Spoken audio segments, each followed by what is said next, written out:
আল্লাহ তুমি তাকায় দেখো, ডিসেম্বরের 10 তারিখ 2025 সালে আজকে আমার দ্বিতীয় মাহফিল। এই দুহার নারীশার দিকে তাকায় দেখো, এই পাগলগুলা খাবারের লোভে আসে নাই, এরা টাকার লোভে আসে নাই রে আল্লাহ। এরা তোমারে বন্ধু বানাইতে চায়, তোমারে বন্ধু বানাইতে চায়। আল্লাহ আমার দাড়ি পাকা মুরব্বী বাবারা কান্দে, যুবক রে উম্মতের দরদি নবী আমার ইন্তেকালের 1 সপ্তাহ আগে নবীর শরীরে প্রচন্ড জ্বর উঠে গেছে বাবা। হায়াত মৌতের কথা তো কেউ বলতে পারে না বাবা। গত 2 দিন আগে আপনারা দেখছেন ওই উত্তরবঙ্গে আমার এক বক্তা ভাই 2 মিনিট হয়তো আলোচনা করছে মঞ্চের ভিতরে উঠা, ইয়া আইয়ুহাল্লাযীনা আমানুত্তাকুল্লাহ, ও আমার ঈমানদারেরা আমি আল্লাহরে ভয় করো। এই আয়াতকে নিয়ে মাত্র 2 মিনিট আলোচনা করছে। আলোচনা চলা অবস্থায় এই দুনিয়া থেকে বিদায় নিয়ে চইলা গেল রে ভাই। আমার নারীশার বাইরা রে, এমন কোন দিন নাই রে ভাই যুবকের লাশের সংবাদ নাই। ওই হামলা মামলা জেল জরিমানা আয়না ঘরের বয়ে দেশের মুসলমান আর পায় না। কথা বলেন ঠিক কিনা? নির্ভয় বলেন সর্বময় ক্ষমতার মালিককে। আমরা মুসলমান, আমরা কোরআন পেয়েছি, ইসলাম পেয়েছি। এই কোরআন আর ইসলাম পদ্মা মেঘনা যমুনা আরিয়াল খান নদী দিয়ে ভাসতে ভাসতে আসে নাই, রক্ত এবং জীবনের বিনিময়ে এসেছে। কথা বলেন ঠিক কিনা? আজকে 10 ডিসেম্বর 2025 সালে এই দুহার নারীশা পর্যন্ত যে কোরআন আমরা পেয়েছি, এই কোরআন বদরের ময়দানটা পাড়ি দিয়ে এসেছে, এই কোরআন উহুদের ময়দান পাড়ি দিয়ে এসেছে, এই কোরআন হুনাইনের ময়দান পাড়ি দিয়ে এসেছে, এই কোরআন তাবুকের ময়দান পাড়ি দিয়ে এসেছে, এই কোরআন খন্দকের ময়দান পাড়ি দিয়ে এসেছে। এই কোরআন ইসলামের জন্য রহমাতুল লিল আলামিন নবী আমার রক্ত ঝরিয়েছেন, দাম শহীদ করেছেন। এই কোরআন ইসলামের জন্য নবীর অনেক সাহাবীরা মায়ের কোলটা খালি করে দিয়েছেন। এই কোরআন ইসলামের জন্য নবীর অনেক সাহাবীরা সন্তানগুলোকে এতিম করে দিয়েছেন। এই কোরআন ইসলামের জন্য যুগে যুগে উলামায়ে হক্কানি, উলামায়ে রব্বানি জালিমের জিন্দানখানায় বন্দী হয়েছেন। অনেক আলেমকে ফাঁসির কাস্টে ঝুলানো হয়েছে। যে কোরআন পেয়েছি নবীর রক্তের বিনিময়ে, যে ইসলাম পেয়েছি নবীর ত্যাগের বিনিময়ে, যে কোরআন পেয়েছি সাহাবীদের রক্ত জীবনের বিনিময়ে, যে কোরআন পেয়েছি উলামায়ে কেরামের রক্ত জীবনের বিনিময়ে, সেই কোরআন সেই ইসলাম টিকিয়ে রাখার জন্য যদি আবার রক্তের দরকার হয়, যদি আবার জীবন দেওয়ার দরকার হয়, নারীশার যুবকেরা দুহারের আশিকরা ময়দানে দেখায় দিবা কোরআনের জন্য, ইসলামের জন্য, নবীর জন্য তোমরা কারা কারা রক্ত দিতে পারবা, জীবন দিতে পারবা, হাতগুলো দেখায় দাও।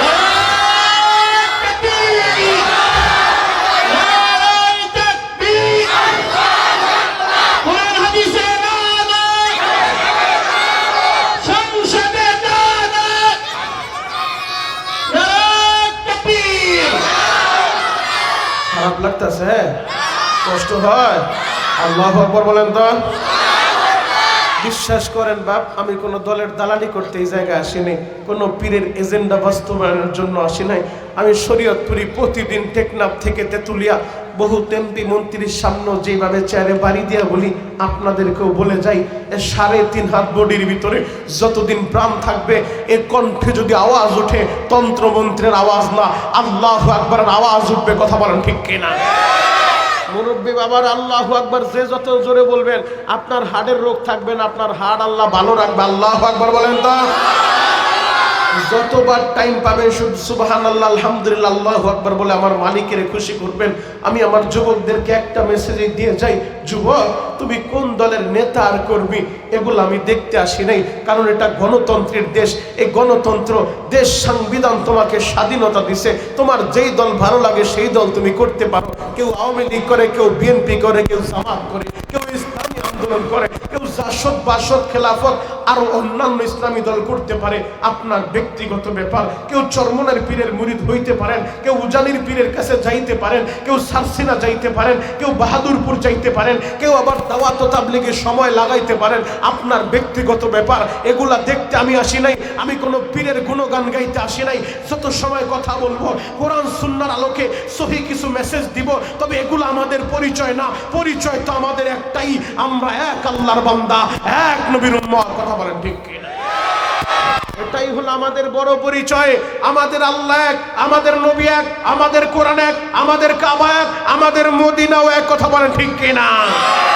আজকে যখন নাস্তিকগুলা কোরআনের বিরুদ্ধে কথা বলে, তখন কোন মুসলমানের সন্তান মেনে নিতে পারে না। যখন আমরা দেখি 92% মুসলমানের দেশে কোন নাস্তিক আমার নবীর বিরুদ্ধে কথা বলে, তখন মুসলমানের কলিজায় রক্তক্ষরণ হয়। কথা বলেন ঠিক কিনা? আমরা বেশি কিছু চাই না। সামনে নির্বাচন আসতেছে, নির্বাচনের মাধ্যমে যে কোনো একটা নির্বাচিত সরকার আমার দেশের ভিতরে বসবে, যেই দলই বসুক আমরা তাদেরকে আগাম সংবাদ দিতে চাই। এদেশের 92% মুসলমানের হৃদয়ের একটাই তামান্না, আপনারা কারা ক্ষমতায় আসবেন, কারা যাবেন, এগুলা দেখতে চাই না। তবে একটা কাজ যদি আপনারা করতে পারেন, এদেশের মুসলমান কোনোদিন আপনাদেরকে বলবে না। আমার বাংলাদেশের সংসদের মাধ্যমে একটা আইন আমাদের পাশ করাইতে হবে, সেটা হলো যারাই নবীর বিরুদ্ধে কথা বলবে, আমার নবীকে নিয়ে ব্যঙ্গ করবে, ওই নাস্তিকদের সর্বোচ্চ শাস্তি মৃত্যুদণ্ড করতে হবে, মৃত্যুদণ্ড করতে হবে।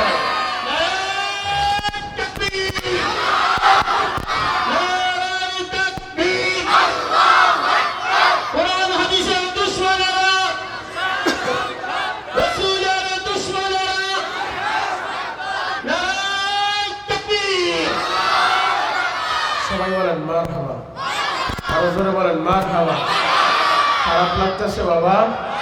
আমরা মুসলমান, আমরা আমাদের আল্লাহকে ভালোবাসি, আমরা আমাদের নবীকে ভালোবাসি কত বেশি, আমাদের জীবনের চেয়েও বেশি। কথা বলেন ঠিক কিনা?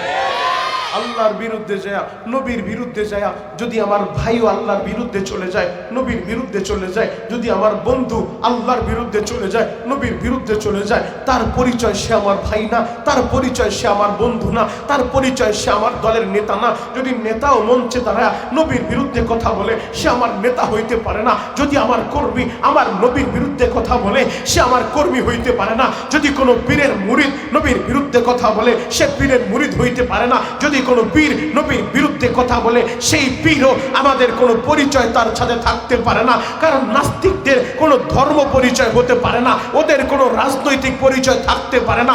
ওদের পরিচয় হবে একটাই, ওরা মানবতার দুশ্মন, ওরা আল্লাহর দুশ্মন, নবীর দুশ্মন, মুসলমানের জানের দুশ্মন। কথা বলেন ঠিক কিনা?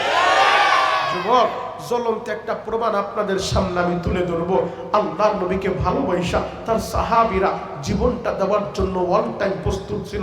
আল্লাহর নবীকে ভালোবাসা আবু উবাদা ইবনুল জাররাহ, নবীর জলিল কদর একজন সাহাবী, আল্লাহর নবীর আদরের সাহাবী, জান্নাতের সুসংবাদ প্রাপ্ত একজন সাহাবী। কিন্তু তিনি তার বাবার পরিচয়টা মাইনাস করে দিয়েছেন।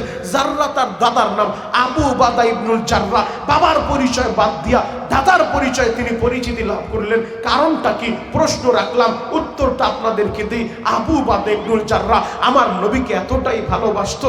এই আবু উবাদা আমার নবীকে কত ভালোবাসতো জানো? ওই মদিনা থেকে মাত্র 4 কিলোমিটার দূর উহুদের ময়দান। এখানে যারা হাজী আছেন, হজে গেছে, তাদের কাছে জিজ্ঞেস করে দেখবেন, মদিনার ভিতরে মসজিদে নববীর একটা দরজা আছে, বাবে উহুদ। বাবে উহুদ দিয়া তাকাইলে সোজা 4 কিলোমিটার দূরে উহুদের পাহাড়টা দেখা যায়। আল্লাহু আকবার। এমন কোন আশেক নাই উহুদের ময়দানে গেলে চোখের পানি ঝরে না। কেন জানো? ওই ময়দানে 70 জন সাহাবায়ে কেরাম নিজের জীবনটা দিয়া দিয়েছে এই কোরআনের জন্য, ইসলামের জন্য। 70 জন সাহাবী উহুদের ময়দানে ঘুমায় আছে। আমি অক্টোবর মাসেও তাদের কবরটা জিয়ারত করে আসছি বাবা। ওই উহুদের ময়দানে আল্লাহ নবীর চাচা হযরতে হামজা ঘুমায় আছে। ওই উহুদের ময়দানে নবীর আদরের সাহাবী হানজালা ঘুমায় আছে। ওই উহুদের ময়দানে মুসা ইবনে উমাইর ঘুমায় আছে। নবীর 70 জন সাহাবী সাহাবী ঘুমায় আছে ওই ময়দানে আল্লাহ নবী রক্ত ঝরিয়েছেন, দান দান শহীদ করেছেন। নবী যখন ক্ষত হয়ে নবীর দান দান শহীদ হয়ে গেছে, আল্লাহ নবীর ওই লোহার করাটা বের করার জন্য আবু বকর সামনে আগায় যায়। আবু বাদা বলে, ও আবু বকর, আল্লাহর নামে শপথ করে বলে আপনি আগাবেন না, আগাবেন না, এই খেদমতটুকু আমারে করার সুযোগ দেন, আমি আবু বাদা আমার নবীর ক্ষত স্থান থেকে লোহার করাটা বের করব। আল্লাহু আকবার। তখন তো আর উন্নতি এত প্রযুক্তি ছিল না, তখন তার অপারেশনের ব্যবস্থা ছিল না, তখন তার বড় বড় হসপিটাল ছিল না, তখন তো আর চাইলে অপারেশন করার সুযোগ ছিল না। আল্লাহ নবীর ক্ষত স্থান থেকে লোহার করাটা বের করবে, লোহার করাটা একেবারে ক্ষত স্থানে ঢুকে আছে, ভালোভাবে ধরাও যায় না, ধরলে তো টেনে বের করা যায়, ধরাও যায় না, কিভাবে বের করবে?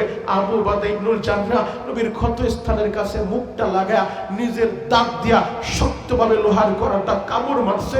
সিটকা টান যখন মারছে, টানের সাথে সাথে লোহার করা তো ঠিকই বের হয়েছে। আবু বাদা ইবনুল জাররাহর দুইটা দাঁত ভেঙে গেছে। বাবা নবী আমার বলে, আমার সাহাবীরা আমার আবু বাদা এই ময়দানে দান দান শহীদ করেছে। আল্লাহু আকবার। এই সেই আবু বাদা ইবনুল জাররাহ। যুবক ভাইরা রে,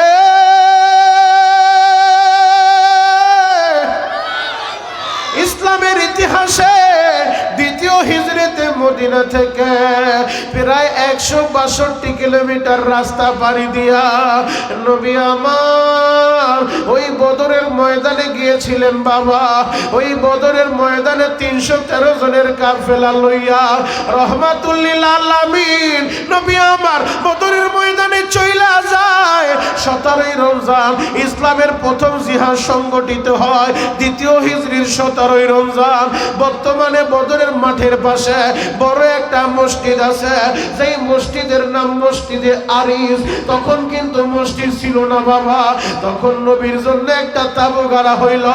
রহমাতুল লিল আলামিন নবী আমার 16 রমজান রাত্রি বেলা যায় নামাজে দাঁড়াইয়া সিজদায় পড়ে নামাজ আদায় কইরা হাত দুইটা আসমানের দিকে উঠাইয়া নবী আমার চোখের পানি ঝরে কান্দে আর দোয়া করে, মাতা নাসরুল্লাহ। কোন পেপার পত্রিকার গল্প বলতেছি না বাবা, 71 টেলিভিশন আর সময় টেলিভিশনের নিউজ বলতেছি না। ও আমার নারীসার বাইরা রে, বুখারীটা খুইলা দেখো, ওলামায়ে কেরাম আছে জিজ্ঞেস করো, বুখারীর 2য় খণ্ড কিতাবুল মাগাজি পড়া দেখো। আল্লাহর নবী এইভাবে হাত উঁচু কইরা আবেগ ভরা কণ্ঠ লইয়া চোখ ভরা পানি লইয়া নবী আমার দোয়া করে, মাতা নাসরুল্লাহ, আল্লাহ কখন আপনার সাহায্য আসবে?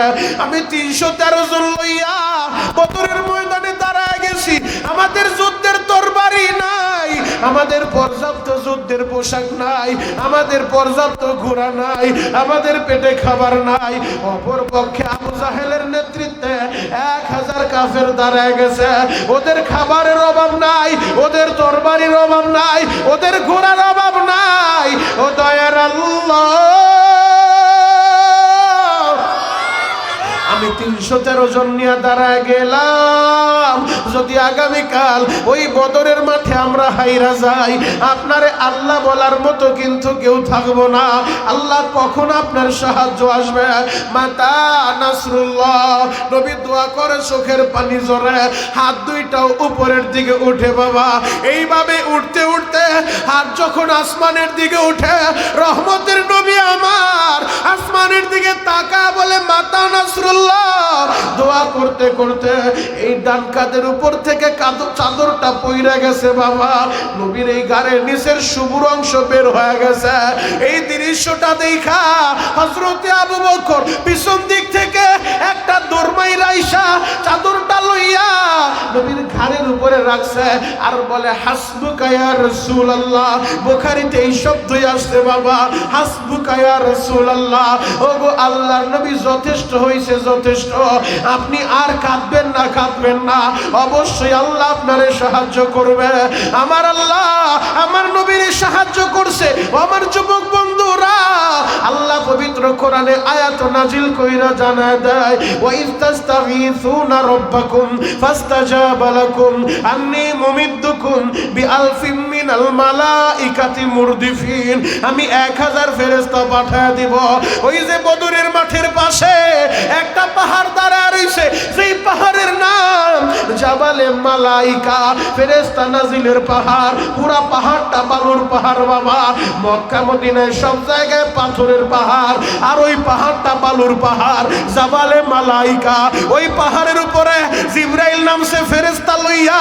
ও যুবক বন্ধুরা, 17 রমজান যখন যুদ্ধ শুরু হয়ে গেছে, রহমতের নবীও দাঁড়ায় গেছে। ওই সে আবু উবাদা ইবনুল জাররাহ যুদ্ধের পজিশনে দাঁড়াইয়া যুদ্ধ যখন করতেছে, আবু উবাদা বারবার গুইরা গুইরা আমার নবীর দিকে তাকায়, আমার নবী ভালো আছেনি। আবু উবাদা তাকায়, দেখে একজন মুরব্বী তরবারি লইয়া আমার নবীর দিকে আইতাছে। বাবা, আমার নবীরে কোপ মারবে, আমার নবীরে দুনিয়া থেকে বিদায় করে দিবে। কোন আশেক তো সইতে পারে না। আবু উবাদা ইবনুল জাররাহ এই দৃশ্যটা দেখা তরবারি ঘুরায় ঘুরায় মুরব্বীর কাছে গেছে। সরাসরি মুরব্বীরে কোনো আঘাত করে নাই, তরবারি চালায় কৌশল করে মুরব্বীরে খেদায় দিছে। আবার আবু উবাদা নিজের জায়গায় এসে যুদ্ধ করতেছে। আবার ঘুরা ঘুরা নবীর দিকে তাকে, আমার নবী কি ঠিক আছে কিনা। আবার দেখে ওই একই মুরব্বী হিংস্র মনোভাব নিয়ে নবীর দিকে আইতাছে, নবীরে কোপ মারবো। আবু উবাদা আবার দৌড়ায় গেছে, তরবারি ঘুরায় ঘুরায় মুরব্বীরে জায়গা থেকে সরায় দিছে। মুরব্বীরে সরায় দিয়ে আবার আবু উবাদা নিজের জায়গায় দাঁড়ায় যুদ্ধ করে। আর ঘুরা ঘুরা তাকে, আমার নবী কি ঠিক আছে কিনা। তৃতীয়বার দেখে মুরব্বী আবার আইতেছে, আবার মুরব্বীরে সরায় দিছে। মুরব্বীরে কোপও দেয় নাই, কোনো আঘাতও করে নাই। চতুর্থবার আবু উবাদা যখন তাকায় দেখে মুরব্বী তরবারি লয়ে আইছে, আমার নবীরে কোপ মারবো, তখন আর আবু উবাদা ছাড় দেয় নাই। আবু উবাদা একটা দৌড় দিয়া মুরব্বীর সামনে দাঁড়া, তরবারিটা উঁচু কইরা আল্লাহু আকবার বলে ঘাড়ের উপরে তরবারি চালায়া দিছে। গর্দান আলাদা হয়ে গেছে। আল্লাহু আকবার। বডি থেকে কল্লাটা ওইরা 13 হাত দূরে যেয়ে পড়ছে, এমন ভাবে আল্লাহু আকবার বইলা কোপ মারছে, পুরা ময়দান স্তব্ধ হয়ে গেছে। হায় হায়, আবু উবাদা এক কোপে মুরব্বীর বডি থেকে কল্লা আলাদা করে দিছে। যুদ্ধ যখন শেষ হইল, বদরের যুদ্ধের রেজাল্ট কি, রেজাল্ট আপনাদেরকে শোনা যায়। আবু জাহেল কুখ্যাত বদমাইশ, আবু জাহেল জাহান্নামের টিকিট পাইছে। ওর লগে 70 জন বেঈমান জাহান্নামে চইলা গেছে, জাহান্নামে পাঠায় দিছে। আর 70 জন কাফের মুসলমানের হাতে বন্দী হয়েছে। পক্ষান্তরে 14 জন নবীর আদরের সাহাবী, যারা কোরআনের জন্য, ইসলামের জন্য শাহাদাতের অমীয় সুধা পান করছে। যুদ্ধ শেষ, সবাই শুধু আলোচনা সমালোচনা করে, হায় হায় আবু উবাদা যেই মুরব্বীর কল্লা উড়ায় দিছে, এইটাকে জানো, এটা অন্য কোনো মানুষ না, মানুষ না, আবু উবাদা তার নিজের বাবার কল্লাটা উড়ায় দিছে। আবু উবাদা নিজের জন্মদাতা পিতারে কোপ মাইরা বডি থেকে কল্লা আলাদা করে দিছে। সবাই আলোচনা সমালোচনা করে, আবু উবাদা কাজটা করলো কি, কাজটা কি ঠিক হইছে। সবাই যখন আলোচনা সমালোচনা করে, নবীও স্তব্ধ হয়ে গেছে, কোনো জবাব দেয় না। আমার নবী তো নিজের থেকে বানায় কোনো কথা বলে না, যতক্ষণ না জিবরাইল ওহী নিয়ে না আসে। জিবরাইল আমিন ওহী নিয়ে চইলা আসছে। পবিত্র কোরআনের 28 নম্বর পারা, 4 নম্বর পৃষ্ঠা, সূরাতুল মুজাদালা 22 নম্বর লম্বা একটা আয়াত রয়েছে, লা তাজিদুল কওমা ইউমিনুনা বিল্লাহি ওয়াল ইয়াউমিল আখির ইওয়াদুনা মান হাদাল্লাহ। যে আয়াতের ভিতরে আল্লাহ জানায় দেয়, নবীজি যারা ঈমানদার, তারা যখন দেখে তাদের কোনো ভাই, তাদের কোনো বন্ধু, তাদের কোনো আত্মীয় আল্লাহকে অস্বীকার করে, নবীকে অস্বীকার করে, পরকালকে অস্বীকার করে, তখন সে তার ভাই হলো, তার পরিচয় ভাই হতে পারে না, তার পরিচয় বাপ হতে পারে না। আবু উবাদা যেই কাজটা করছে, আবু উবাদা যখন দেখছে তার জন্মদাতা পিতা তার নবীরে দুনিয়া থেকে বিদায় করতে চায়, নবীরে আঘাত করতে চায়, আবু উবাদা ইমানদার সহ্য করতে পারে নাই, বাবার কল্লা উলায় দিছে। আল্লাহ বলে রাদিয়াল্লাহু আনহুম ওয়া রাদুআন, আমি আল্লাহ আবু উবাদার কাজের উপরে রাজি আর খুশি। আল্লাহু আকবার। যুবক ভাইরা রে,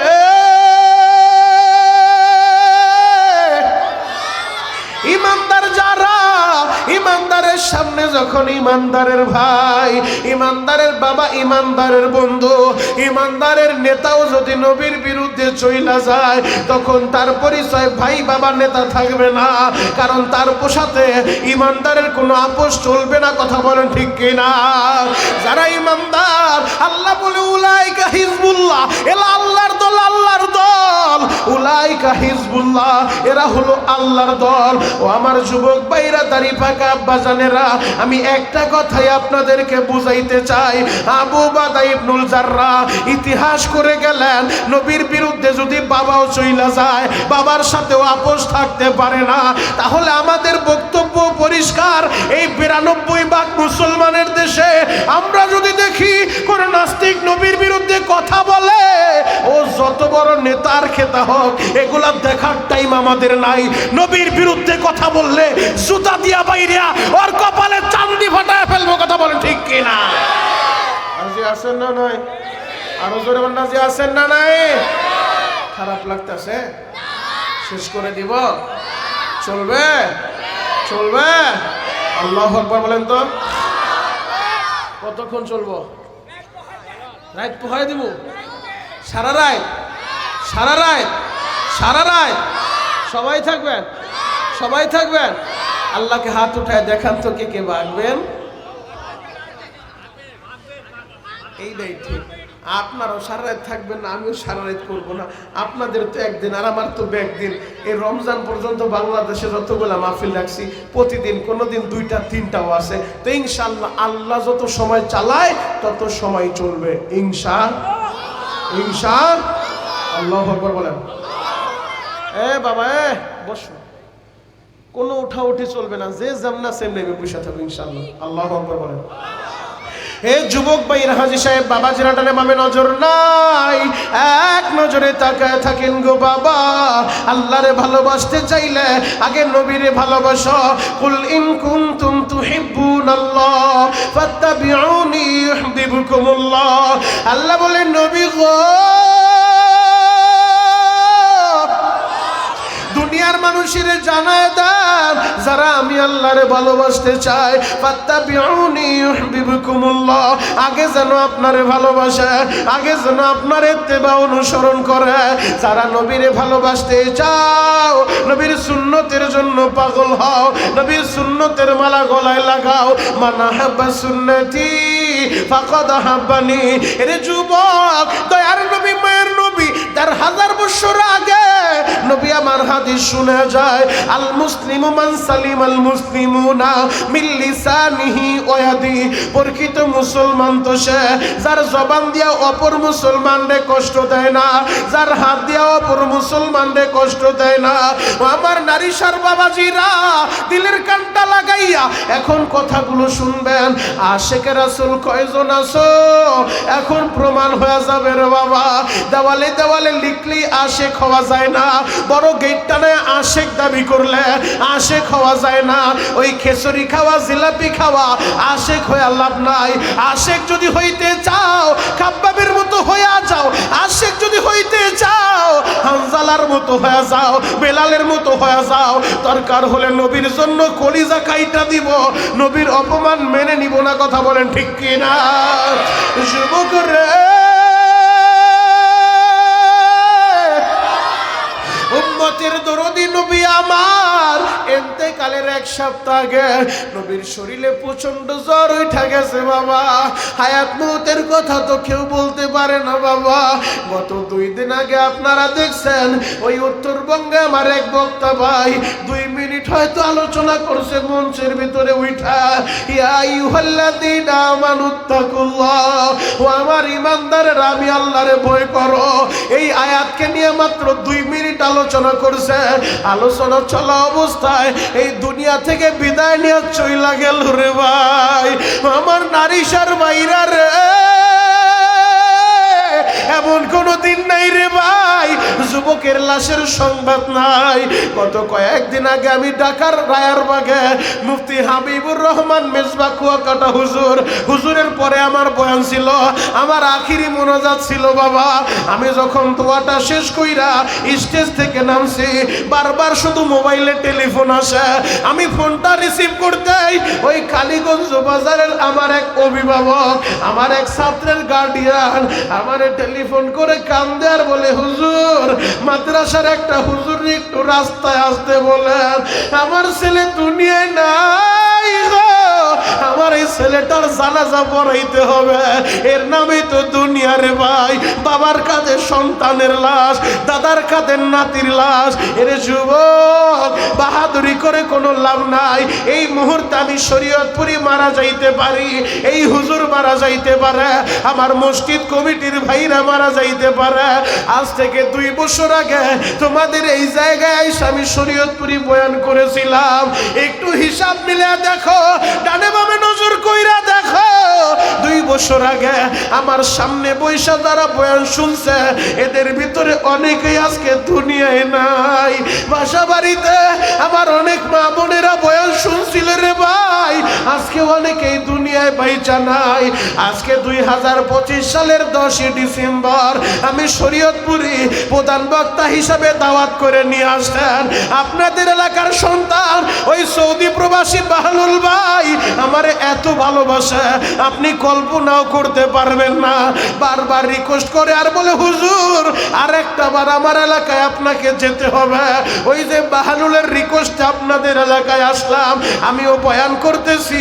বাবারে এমন হতে পারে আজকের এই বয়ানটা আপনার জীবনের শেষ বয়ান, এমন হইতে বাইতুল মামুর মসজিদে কিছুক্ষণ পর এলান হয়ে যাইব আব্দুর রহিম দুনিয়ায় নাই, আব্দুল করিম আর দুনিয়ায় নাই, রহিমা খাতুন আর দুনিয়ায় নাই, ফজরের পরে তার জানাজা হবে। এরে যুবক কোন বাসবাগানে যেন বাসটা রেডি হয়ে গেছে রে ভাই, কোন দোকানে যেন তোমার আমার কাফনের কাপড় চলে আসছে। এই যুবক ভাইরা রে, জীবনের শেষ বয়ান মনে কইরা আমার কথাগুলো শুনবা, জীবনের শেষ দোয়া মনে কইরা আমার কথাগুলো শুনবা। ও আমার যুবক বন্ধুরা, চোখের পানি জড়াইতে থাকো আর আল্লাহরে বুঝায় বলুন, আল্লাহ আমি গুনাহগার, আমি পাপী, আমি অপরাধী, আল্লাহ দাও না আমারে মাফ কইরা। যদি আল্লাহরে বুঝায় বলতে পারো অবশ্যই আমার আল্লাহ মাফ করে দিবে। আল্লাহর নবী, দয়ার নবী, মায়ার নবী ইন্তেকালের 1 সপ্তাহ আগে আমার নবীর শরীরেও প্রচন্ড জ্বর উঠা গেছে। নবী আমার মসজিদে যাইয়া ইমামতি করতে পারে না বাবা।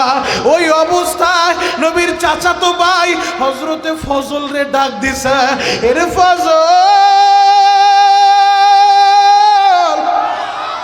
আমার একটু ধরিয়া ঘরের বাহিরে নিয়ে যাও রে ফজল, মদিনার মানুষগুলার একটু ডাক দাও রে ফজল। 10টা বছর আমি মদিনার মানুষের সাথে কাটাইলাম, আমার হাতের দ্বারা আবার কেউ কষ্ট পাইলনি, আমার জবান দিয়ে আবার কেউ কষ্ট পাইলনি, আমার ব্যবহারে কেউ কষ্ট পাইলনি। ফজল রে মদিনার মানুষগুলার একটু ডাকো, আমি তাদের কাছে মাপ চাইয়া লই, আমি তাদের কাছে আমার দাবি ছাড়ায় নেই।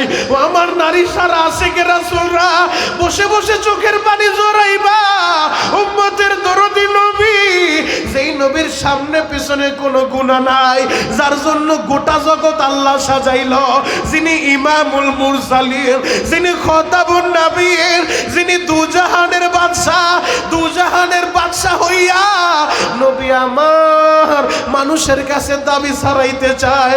হযরতে ফজল নবীরে দইরা ঘরের বাহিরে আনছে। নবী আমার এরকম বড় মজলিসে সবাইরে বলতেছে, ও মদিনার মানুষ, আল মুসলিমু মান সালিম আল মুসলিমুনা মিন লিসানিহি ওয়া ইয়াদি, প্রকৃত মুসলমান তো সে যার হাত দিয়েও কাউরে কষ্ট দেয় না, যার জবান দিয়েও কাউরে কষ্ট দেয় না। ও মদিনার মানুষেরা, আমার হাত জবান দিয়া যদি তোমরা কষ্ট পাও তোমরা আমারে মাফ কইরা দিও, কারণ আমি নবী তো চিরদিন থাকবো না।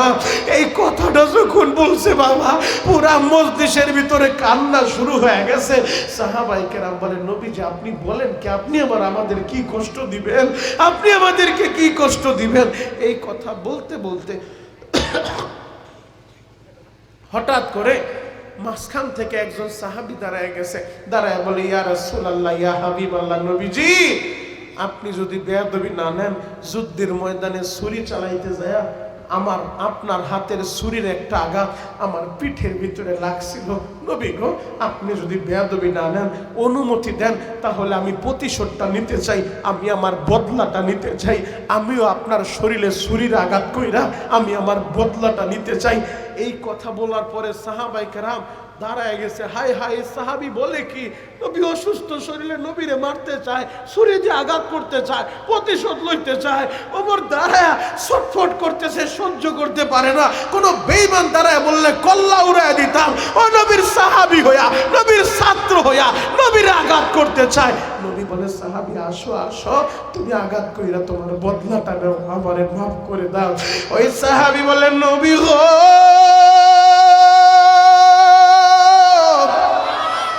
এই জায়গায় শুধু মুসলমানরা উপস্থিত গো নবী। জিহাদের ময়দানে যখন আপনার ছুরিটা আমার শরীরে লাগছিল, ওই জায়গায় মুনাফিকরাও ছিল, ওই জায়গায় কাফেররাও ছিল। পুরা মদিনার মানুষের এলান করেন, সবাইরে আগামীকাল জমা করেন, আমি সবার সামনে আপনার শরীরে আঘাত কইরা আমি আমার আঘাতের বদলা নিব গো নবী। আমার নবী বললেন, ঠিক আছে, সবাইরে জমা করো, আগামীকালকে সবাই জমা হয়ে যাও। এই এলানটা কইরা দিয়া সবাই বাড়ি চইলা যায়। হযরতে ওমর রাত্রিবেলা ঘুমাইতে পারে না বাবা, ওমর ঘুমাইতে যায়, ঘুম ধরে না। কারণ নবীর সাহাবী হইয়া যদি নবীরে মারে, এই মদিনায় আমরা মুখ দেখাইতে পারবো না। মুনাফিকেরা হাসবো আর বলবো, দেখছনি নবীর ছাত্র হইয়া নবীরে মারলো, তারাও একটু হাসি হাসবো, আমরা মুখ দেখাইতে পারবো না। ওমর রাতের অন্ধকারে ওই সাহাবীর ঘরের দরজায় দাঁড়ায় গেছে। ওই সাহাবীর দরজায় দাঁড়াইয়া সাহাবীরে যখন ডাক মারছে, ঘরের দরজা খুইলা দেয়। ওমর ঘরের ভিতরে যাইয়া ওই সাহাবীর হাতটা জড়ায় ধইরা বুকের সাথে লাগায় বলে, ভাই আমি ওমর জীবনে কারো সামনে মাথা নত করি নাই, আমি ওমর কারো সামনে মাথা নত করি নাই, আমি ওমর তোর হাত জড়ায় ধরছি, কত আঘাত তুই করতে চাও, আমি ওমর আমার পিঠটা পাইতা দিলাম, নে আমি ওমরের মার, এরপরও আমার নবীরে মারিস না, মারিস না, আমার নবীরে আঘাত করিস না। ওই সাহাবী দাঁড়া বলে, ওমর কোনো কাজ হবে না, তুমি তো আমারে আঘাত করো নাই, আঘাত করছেন নবী, আমি নবীর শরীরে আঘাত কইরা প্রতিশোধটা লইতে চাই। ওমর হাতটা জড়ায় দইরা ওমর কান্দে আর বলে, নবীর সাহাবী, নবীর সাহাবী হইয়া তুমি নবীরে আঘাত করবা, এই মদিনায় আমরা মুখ দেখাইতে পারবো না, আমার নবীরে তুমি কষ্ট দিও না, দিও না। ওই সাহাবী বলে, ওমর আপনি যে আমার বাড়ি আইছেন রাতের অন্ধকারে, আমার সাথে একটা সমঝোতা করতে আইছেন, নবীরে বইলা আইছেন? বলে না, নবী জানে না, তাহলে আমি কিন্তু নবীরে বইলা দিব। তখন বলে, ভাই নবীরে বলিস না, নবী জানলে আবার কষ্ট পাইব। ওমর ঘর থেকে বের হয়ে গেছে, আবু বকর হাতটা ধইরা বলে, আবু বকর আমি ওমর গরম মানুষ, ওরে এতভাবে বুঝাইতে চাই, ও বুঝে না, আমি রাগের মাথা আবার কি বলে ফেলি। ও আবু বকর তুমি যাও, আমার নবীরে যেন বেঈমানের সামনে আঘাত না করে, আমার নবীর অসুস্থ শরীরে সে যেন আঘাত না করে, তারে বুঝাও। হযরত আবু বকর ঘরের ভিতরে যাইয়া ওই সাহাবীর হাতটা জড়ায় ধইরা আবু বকর বলেন, নবীর সাহাবী, আমার নবী কত কষ্ট করছে আমি আবু বকর দেখছি, কারণ আমার নবীর বাল্য বন্ধু ছিলাম আমি আবু বকর। আমার নবী জন্মের আগে বাবা হারায় ফেলছে, 6 বছর বয়সে মা হারায় ফেলছে, 8 বছর বয়সে দাদা হারায় ফেলছে। আমি দেখছি এই মানুষটার কষ্ট, আমার নবীরে তুমি আর আঘাত কইরা কষ্ট দিও না, যত আঘাত করতে মন চায় আমি আবু বকর রে করো। ওই সাহাবী কারো কথাই শুনে না, হযরত ওসমান যাও বুঝাইতে চায়, কারো বুঝ সে নেয় না। সে বলে নবীরে আমি আঘাত কইরা আমার বদলাটা নিব। আগামীকাল সকালবেলা মদিনার সব মানুষ উপস্থিত হয়ে গেছে, মুনাফিক গুলাও চইলাইছে দেখার লাইগা নবীর ছাত্র হইয়া নবীরে মারব। তারা দৃশ্য দেখার জন্য আসছে। আমার নবী বড়া মজলিসে সবার সামনে বলে, সাহাবী আসো, তোমার বদলাটা তুমি নাও, আমার শরীরে আঘাত কইরা তুমি প্রতিশোধ নাও, আমারে মাফ করো। ওই সাহাবী বলে, নবী গো, ওই যুদ্ধের ময়দানে যে ছুরিটা ছিল ওই ছুরিটা কই, যেটা দিয়ে আঘাত করছেন আমি ওইটা দিয়ে আঘাত করব। নবী বলে, আলী রে দেখ ছুরিটা আমার ফাতেমার ঘরে আছে, যা ছুরিটা লয়ে আয়। হযরতে আলী ঘরের ভিতরে যায় ছুরিটা নিয়ে বের হয়। ফাতেমা বলে, স্বামী আমার কই যা ছুরি লয়া? বলে, ফাতেমা শুনছো জিহাদের ময়দানে আব্বাজান ছুরি চালাইতে যায়, আব্বাজানের ছুরির একটা আঘাত এক সাহাবীর পিঠে লাগছে। ওই সাহাবী পুরা মদিনার মানুষের সামনে আব্বাজানকে ছুরি দিয়ে আঘাত করব। ফাতেমা এই কথা শুই না সহ্য করতে পারে না। নারীশার বাইরা রে, ফাতেমা কাপড়ের আঁচল দিয়া চোখের পানিগুলা মুছে আর বলে, আমার হাসান রে, ও হাসান আর হুসাইন, তোমরা তাড়াতাড়ি চইলা যাও বাবা। কে বলে তোমার নানা ভাইরে আঘাত করবে? তোমরা দুইটা ভাই, তোমাদের পিঠটা পাইতা দিবা। কত আঘাত করতে চায়, তোমাদের পিঠে যেন আঘাত করে, আমার বাবারে যেন না মারে, আমার বাবারে যেন না মারে। হাসান রে, তাড়াতাড়ি চইলা যাও রে বাবা। আল হাসান ওয়াল হুসাইন সাইয়্যিদা শাবাবি আহলিল জান্নাহ, এই দুইজন জান্নাতের যুবকদের নেতা গো বাবা। এই হাসান আর হুসাইন দৌড়াইয়া যাইয়া ওই নবীর সাহাবীর সামনে দাঁড়াইয়া বলু, আমার নানার সাহাবী আমাদের মা আমাদের পাঠা দিছে, কত আঘাত করতে চাও? আমরা দুইটা ভাই, আমাদের পিঠটা পাইতা দিলাম, আমাদেরকে তুমি মারো। আমার নানারে মাইরো না, আমার নানারে মারলে আমার মা বাঁচবো না, আমার মা বাঁচবো না।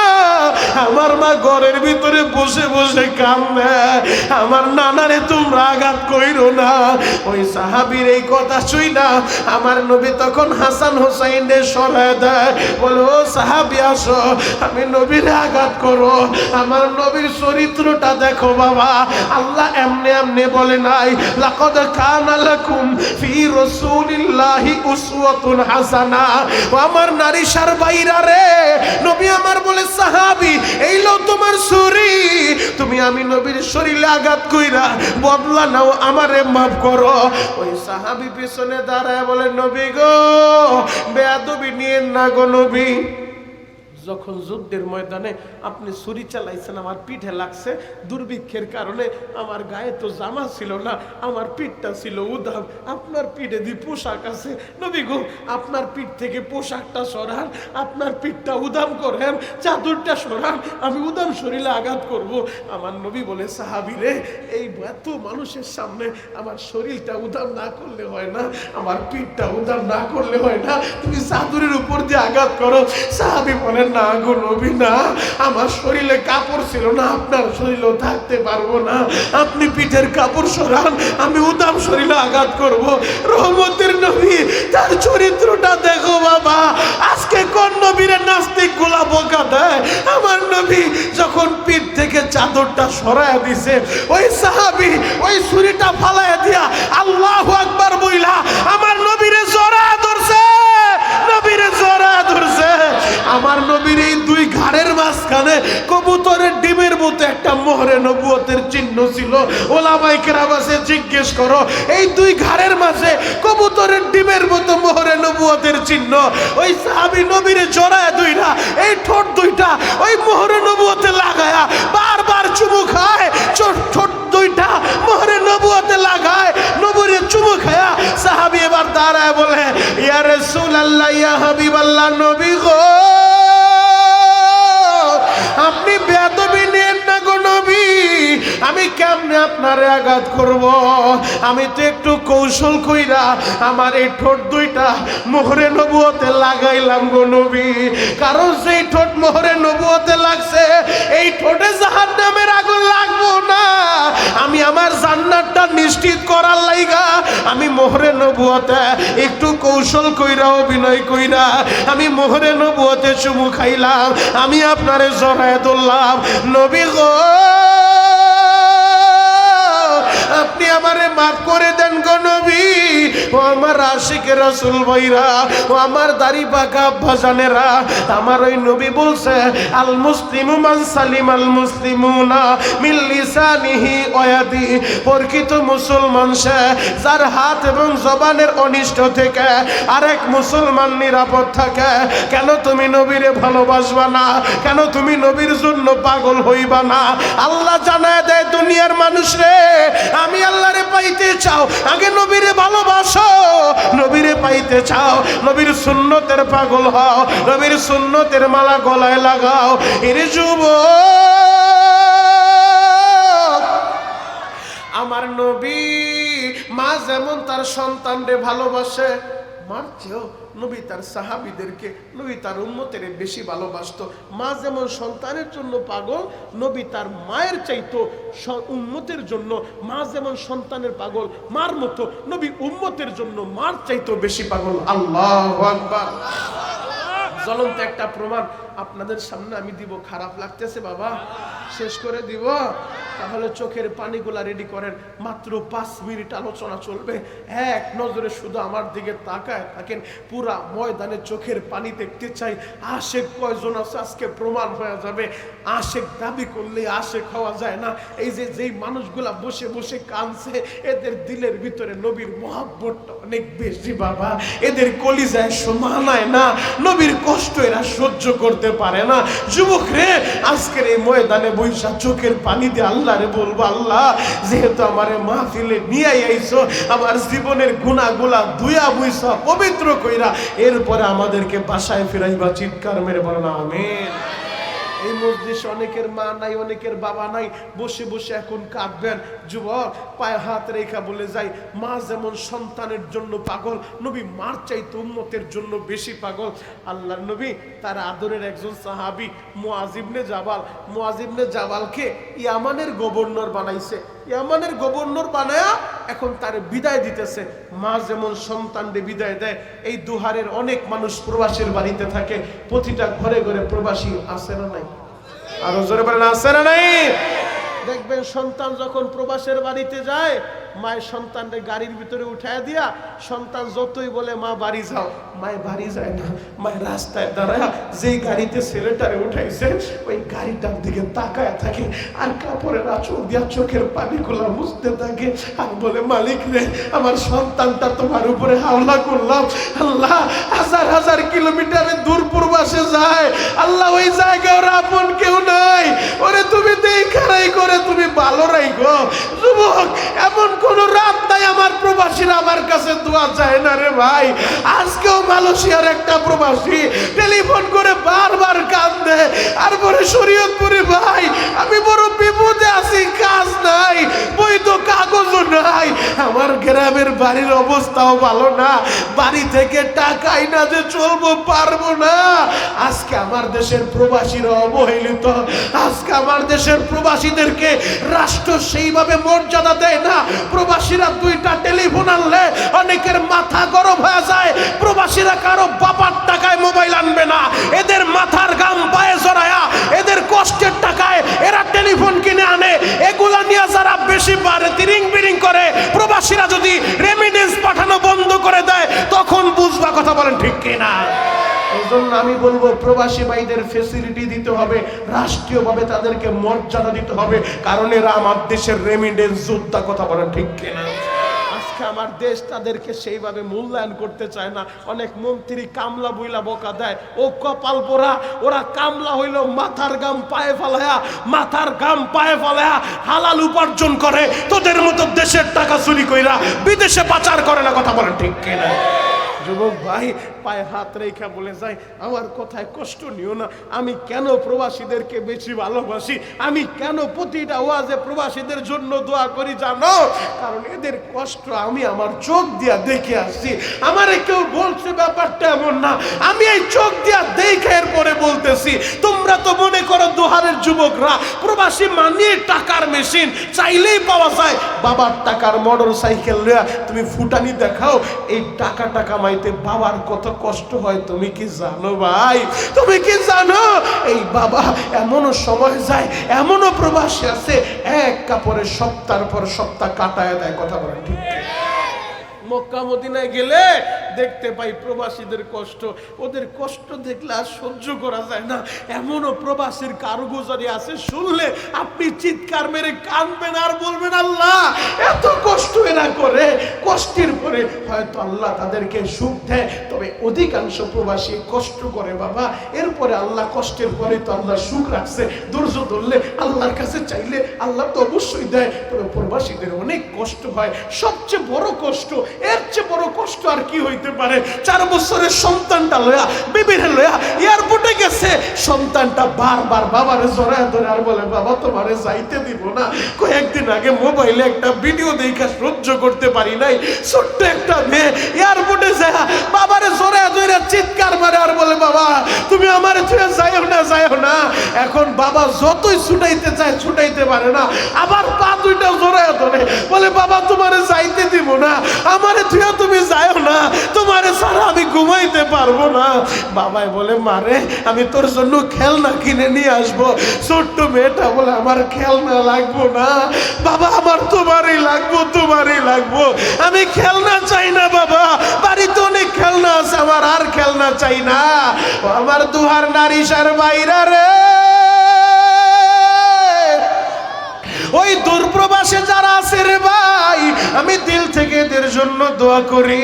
এই যে তোমাদের এইখানে স্টেজে আসার আগে ওই বাহলুলের বাড়িতে যাইয়া ওর ছোট্ট ছেলেটা আব্দুর রহমান আমার কোলের ভিতরে আইসা আমার কোলের ভিতরে বইসা পড়ছে, তখন আমি চিন্তা করতে লাগলাম আহারে এই সময়টা তো বাবার কাছে থাকার কথা, কিন্তু বাবাই তো দূরপ্রবাসে, এই বাংলাদেশ থেকে প্রায় 6500 কিলোমিটার দূরে। এই ছোট্ট ছেলেটা চাইলেই বাবার কোলে উঠতে পারে না রে ভাই। এরে যুবক আমি তোমাদের পায়ে হাত রেখা বলে যাই, এখন বসে বসে কাঁদবা।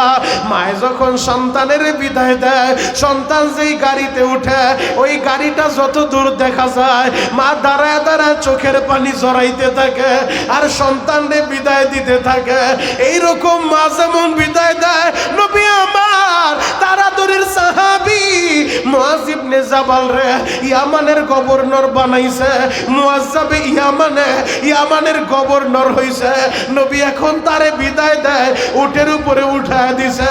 মুআজ উটের উপরে উঠছে আর নবী নিচ দিয়ে হাঁটতাছে। বাবা আমার নবী নিচে, মুআজ ইবনে জাবাল উটের উপরে, দুইজন কথা বলে। নবী বলে মুআজ কেমনে তুমি বিচার ফয়সালা করবা? তোমার কাছে বিভিন্ন মামলা আসবো, বিভিন্ন বিচার আইব, কেমনে তুমি সমাধান দিবা, কেমনে তুমি সমাজ চালাইবা, কেমনে তুমি ইনসাফ কায়েম করবা, কেমনে তুমি জনগণের হক আদায় করবা। মায় যেমন ছেলের বোঝায়, বাবা দূরপ্রবাসে যাইয়া কারো মনে কষ্ট দিও না, ওই জায়গায় তোমার আপন কেউ নাই, মুরব্বীদের কথা শুইনো, কারোর সাথে বেয়াদবি কইরো না, নিজের প্রতি খেয়াল রাখো রে বাবা। ঠিক মতো খাবার খাইও, ঠিক মতো নামাজ পড়া আল্লাহর কাছে দোয়া কইরো। মায় যেমন বুঝায় নবীও তার সাহাবীরে বুঝায়, ও মুআজ নিজের প্রতি খেয়াল রাখো। এইভাবে কথা বলতে বলতে বিদায় দিতে যাইয়া ওই মদিনার বাইরে চলে গেছে। বাপ মদিনা ওভারটেক কইরা মরুভূমির মাঝখানে চইলা গেছে। যুবক ভাইরা রে, আমি যখন এই গত অক্টোবরে ওই মদিনায় নবীর রওজাটা জিয়ারত কইরা আমি যখন বের হইছি বাবা, নান্দাইলের একটা যুবক ধরে আসছে, আমার হাতটা ধইরা হাতের ভিতরে চুমু খায় আর বলে, শরীয়তপুরি ভাই, এমন কোনো দিন নাই রে ভাই আমি আপনার বয়ান শুনি না। এই যে মোবাইলটা দেখেন হুজুর, ইউটিউবে যতগুলা বয়ান ডাউনলোড করা, এই দেখেন আপনার বয়ান দিয়ে ভরা। হুজুর নবীর রওজার সামনে আপনারে পাবো আমি কল্পনাও করতে পারি নাই। আপনি একটু হাতটা উঠাইয়া আমার বাবার জন্য একটু দোয়া করে দেন। আমি বললাম, কেন, তোমার কি বাবা বাইচা নাই? আমারে কি বলে জানো? বলে, শরীয়তপুরি ভাই, আমার বাবা ওই মোমেন শাহী নান্দাইলের সাধারণ একজন কৃষক, আমার বাবা ঋণ কইরা আমারে সৌদি পাঠাইছে। যেই দিন বাবা আমার এয়ারপোর্টে বিদায় দিব, আমি তো এয়ারপোর্টের ভিতরে চলে আসতেছি, বাবায় দাঁড়ায় এইভাবে হাতটা নাড়া নাড়ায় বলতেছে, বাবারে, বাবার একটু ভালোভাবে দেখা যা, বিদেশ ঘুরে আইসা হয়তো আমারে আর পাইবি না, আমারে আর পাইবি না রে বাবা, যাওয়ার আগে আমার একটু ভালোভাবে দেখা যাও। হুজুর, আমি বুঝতে পারি নাই আমার বাবার কথাটা এইভাবে লাইগা যাইব। আমি সৌদিতে আইছি 2 মাসের মাথায়, হঠাৎ করে একদিন রাত্রিবেলা টেলিফোন আইছে, আমার বাবা আর দুনিয়ায় নাই, আমার বাবা আর দুনিয়ায় নাই। হুজুর, আমি বৈধ কাগজও পাই নাই, আকামা হয় নাই, ঋণের বোঝা মাথায় লয়ে আইছি। এখন আমি কেমনে বাড়ি যাব? আমি কেমনে আমার বাবার মাটিটা দিব? ও আমার দুহার নারীশার ভাইরা রে, ওই প্রবাসে থাকার কারণে আমার অনেক প্রবাসী ভাই মায়ের শেষ মাটিটাও দিতে পারে না, বাবার শেষ মাটিটাও দিতে পারে না। আহারে, গত মাসের 19 তারিখে আমি দিনাজপুর বর্ডার এলাকায় বয়ান কইরা আমি যখন আসতেছিলাম রাত 3:30টার সময় আমার গাড়িটা বগুড়ায়, ঠিক ওই মুহূর্তে এক প্রবাসী আমারে মেসেজ করছে, নাম তারিফান, ওর বাড়িও বগুড়া শেরপুরে, থাকে সৌদিতে। বলে, শরীয়তপুরি ভাই, আমি কি সত্যি আপনার সাথে কথা বলতেছি? আমি বুঝাইতে পারবো না, আমি শুধু দোয়া চাই রে ভাই। আমি এমন হতভাগা, আমি গরিবের ছেলে, প্রবাসে আসার 1 মাসের মাথায় আমার বিবি মারা গেছে, আমি ওরে অনেক ভালোবাসতাম, আমি ওরে মাটিটাও দিতে পারি নাই। ও যুবক বন্ধুরা, বহুত প্রবাসী সন্তান মারা গেলে সন্তানরাও দেখতে পারে না রে ভাই, সন্তানদের বিদায়টাও দিতে পারে না, এখন বসে বসে কাঁদতে থাকো।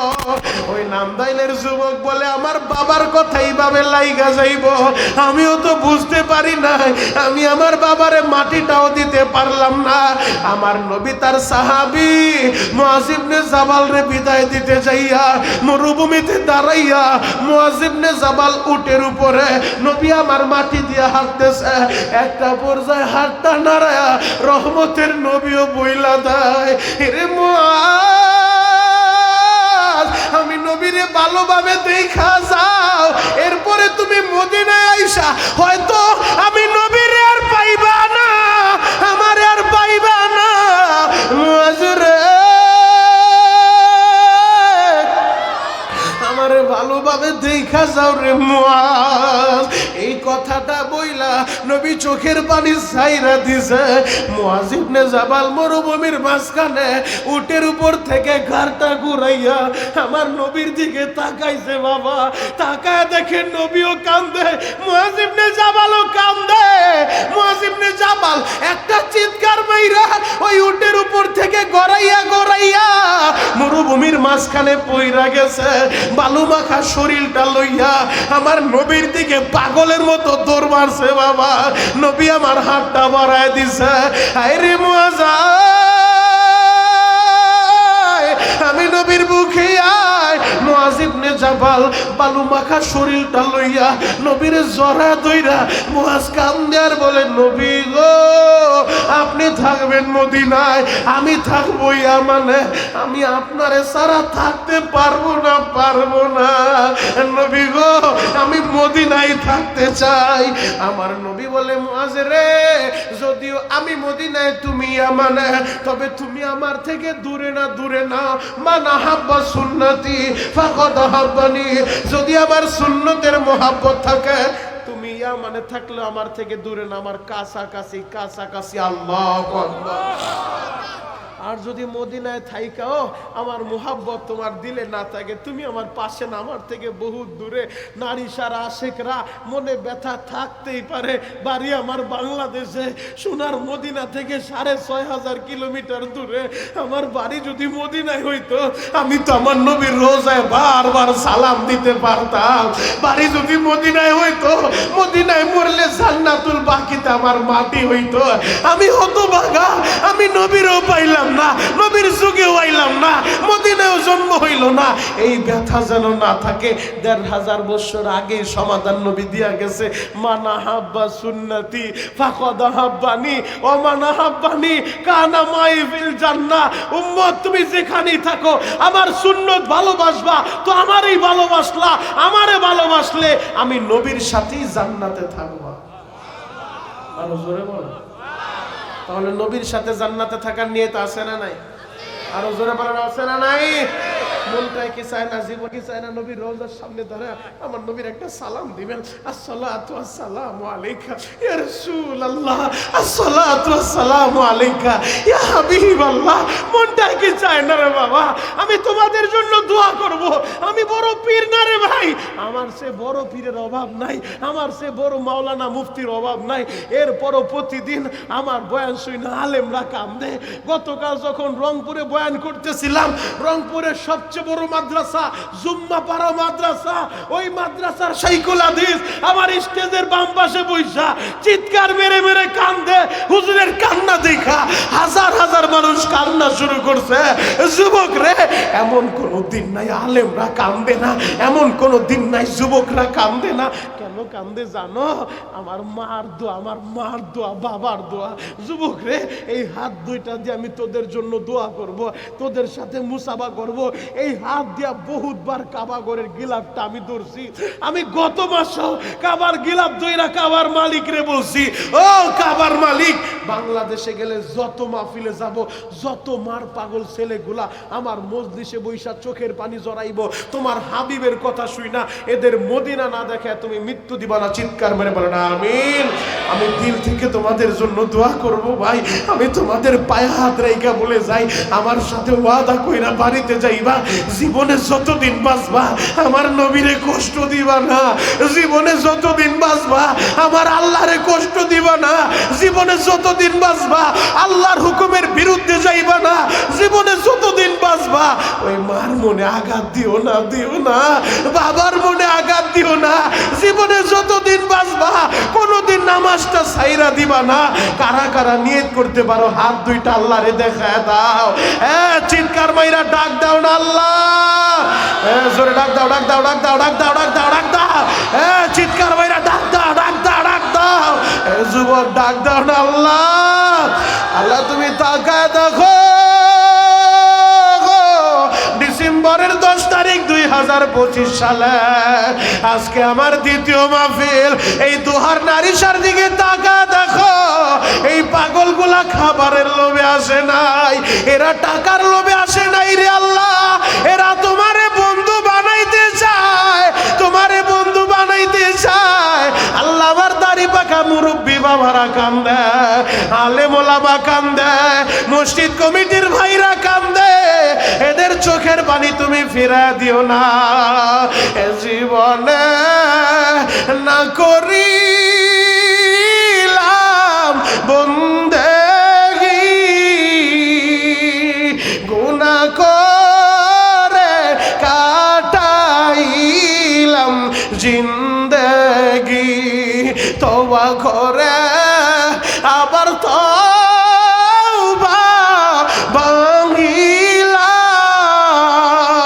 অবশেষে খাঁটি তওবা করিলাম। ও দয়ার আল্লাহ,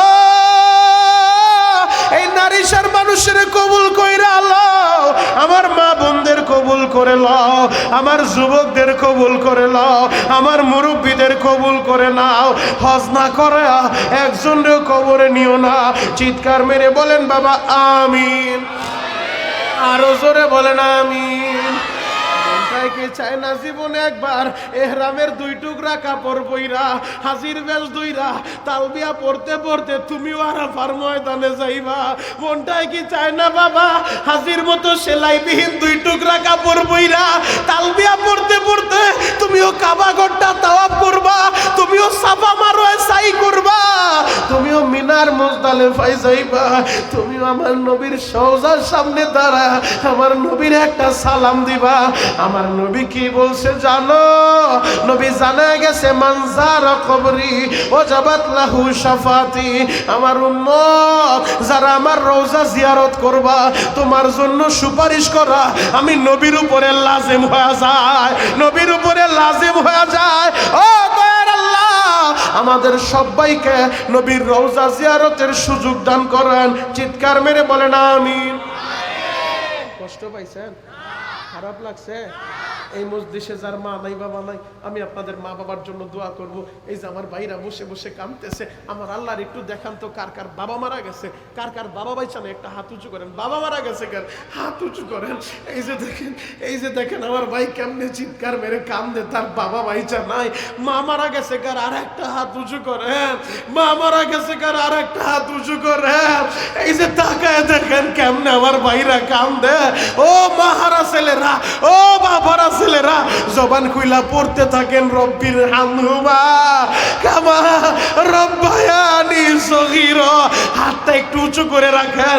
ও যুবক তোদের পা ধরছি, তোরা একটু ডানে বামে তাকা পাই দেখ মা বাবা হারা ছেলেরা কেমনে কান্দে, দেখ এদের মুখটা বাইরা, দেখ এদের মার জন্য কত ব্যথা, বাবার জন্য কত ব্যথা। যুবক আমি তোদের পা ধরে বলবো কোনদিন তোরা তোর মা বাবার মনে কষ্ট দিবি না। আল্লাহ এই দাড়ি বাঁকা মুরব্বীদের মা বাবার কবর আপনি জান্নাতের বাগান বানান। চিৎকার মেরে বলেন আমিন। হাতটা নামান। যুবক কোন সমাজে আমরা বসবাস করি? আজকে নেশা কইরা যুবকগুলা ধ্বংস হয়ে যাচ্ছে, কথা বলেন ঠিক কিনা? কয়েকদিন আগে দেখলাম এক কপাল পোড়া যুবক নেশা কইরা বাবারে মাইরা ঘরের ভিতরে মাটি দিয়া এরপরে আবার সিমেন্ট দিয়া ঢালাই দিছে যেন কেউ না জানে কোন সমাজে আমরা বসবাস করি। যুবক রে নেশা কইরা জীবনটা নষ্ট করিস না, বরবাদ করিস না। মা বাবার দোয়া নিয়ে চলবি, পৃথিবীর কোথাও তুই ঠেকবি না। আমার আল্লাহ তোর যুগ শ্রেষ্ঠ অলি হিসেবে কবুল করবে। চিৎকার মেরে বলেন আমিন। তাহলে যেই মাহফিলে বৈশা আজ থেকে 2 বছর আগে আসছিলাম, আপনাদের ভালোবাসায় কোনো কমতি নাই। আমি দিল থেকে দোয়া কইরা যাই এই